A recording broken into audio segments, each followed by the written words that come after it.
से बुलाना चाहता हूँ हम सबों के बीच युवा मोर्चा के केंद्रीय उपाध्यक्ष रविकांत मंडल जी।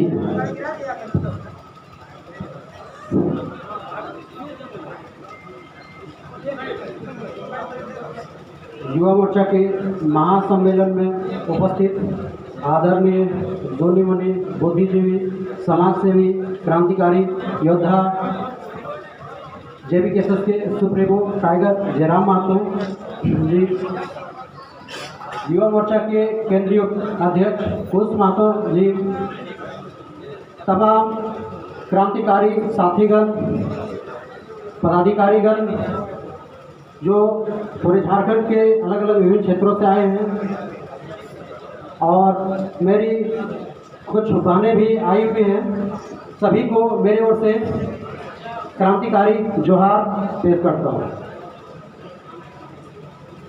आज युवा मोर्चा का महासम्मेलन है और हम लोग भली भांति जानते हैं कि इस पार्टी का उदय होने में और उदय ही युवा मोर्चा के लेके युवा के साथ ही हुआ है।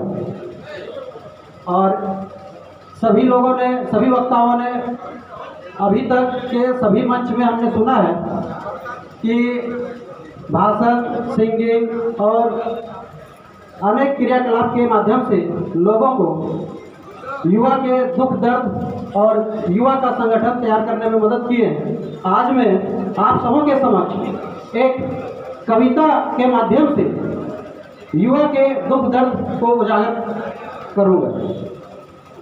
इससे पहले मैं युवा सम्मेलन है, युवाओं की बात होनी चाहिए और मैं भी PG BEd किया हूँ और UPSC एस्पिरेंट भी रहा हूँ। तो सबसे पहले मैं युवा के दर्द के बारे में कुछ बातें रखूँगा। जब एक ग्रामीण क्षेत्र से अगर एक बच्चा पढ़ने के लिए निकलता है तो उसके मन में, उसके पूरे परिवार के मन में, उसके पूरे समाज के मन में ये उत्साह होती है कि ये मेरा बच्चा अगर बाहर पढ़ने जा रहा है तो कुछ ना कुछ अच्छा करेगा, कोई ना कोई सरकारी जॉब लेगा। ये बात सत्य है कि नहीं? सभी के गार्जियन के मन में या सभी ग्रामवासी के मन में ये चीज जरूर होता है कि अगर ये बच्चा गांव से निकल के बाहर जा रहा है तो मतलब सरकारी नौकरी लेके आएगा, ये दृढ़ निश्चय करके जाता है। लेकिन वो 8 के कमरे में रहने के बाद भी, 5 साल 10 साल तैयारी करने के बाद भी उन्हें ये खलने लगता है कि हमने जिस सरकार को चुना, हमने जिस विधायक को चुना, हमने जिस सांसद को चुना, उन्होंने हमारे लिए नीति नहीं बनाया, उन्होंने हमारे लिए कोई नियम नहीं बनाया जो हर एक साल नियोजन के आधार पे हम लोग को सही प्राथमिकता मिले और हम लोग वैकेंसी को फाइट करके, एग्जाम को फाइट करके हम लोग को इस पद में पदस्थापित हो। ये चीज नहीं हो पा रहा, सिर्फ और सिर्फ मिस्टेक है। तो सिर्फ हम लोग सरकार को गलत तरीके से चुन रहे हैं, गलत लोग को बना रहे हैं। इसमें जब तक हम लोग नहीं बदलेंगे तब तक एक युवा कभी भी, एक परिवार जो सोच के पढ़ाता है युवा अपने बच्चे को, कभी भी अपना हासिल नहीं कर पाएगा मुकाम को। ये चीज मानते हैं कि नहीं? और एक बार बोलना चाहूंगा कि अगर एक गरीब का बच्चा घर से पढ़ने निकलता है और वो दौड़ने में तेज होता है तो उसके मन में एक जिज्ञासा होता है कि हमारा बेटवा जिला पुलिस बन तो, चाहे आर्मी में जीतो। लेकिन आप देख लीजिए, ना इस सरकार के द्वारा जिला पुलिस की बहाली 5 साल में हुई है, ना ही केंद्र सरकार के द्वारा अभी तक ये जो अग्निवीर लाया गया है, ये 5 साल 5 वर्षीय योजना की तरह कर दिया गया है, 5 साल में एक बार देती है। क्या यहाँ के युवाओं के लिए ठीक है? ये ठीक है? और जब युवा डिफेंस में छटता है और अगर वो पढ़ने में तेज रन होता है तो बच्चे और समाज के लोगों के मन में ये होता है कि चलो ये बच्चा रेलवे में जाएगा।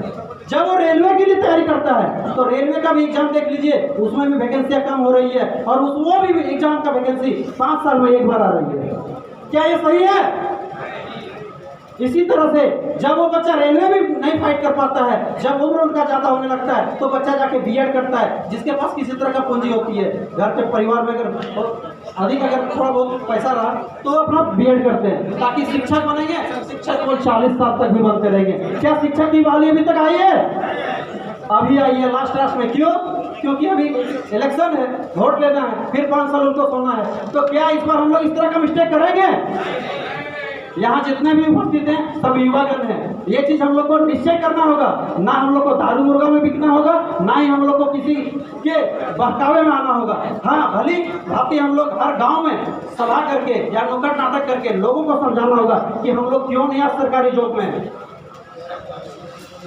मैं इसी बात को मैं एक पोएम के माध्यम से रखना चाह रहा हूँ आप लोग के बीच, जिसका शीर्षक है बेरोजगारी।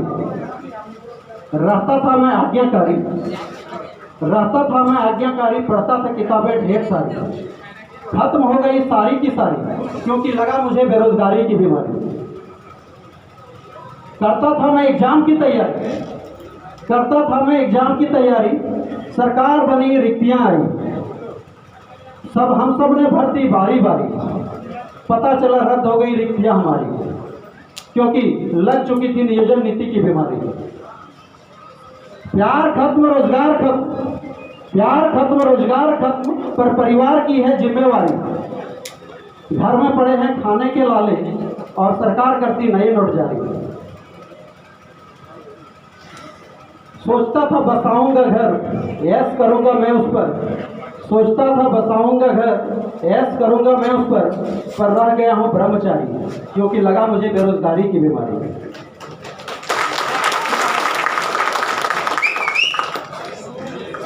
छोड़ गए सब यारी वारी, जब बोझ पड़ गए जिंदगी के भारी। रहता था मैं आज्ञाकारी। धन्यवाद। युवा मोर्चा जिंदाबाद, जेबी केसर जिंदाबाद, टाइगर जयराम महतो जिंदाबाद,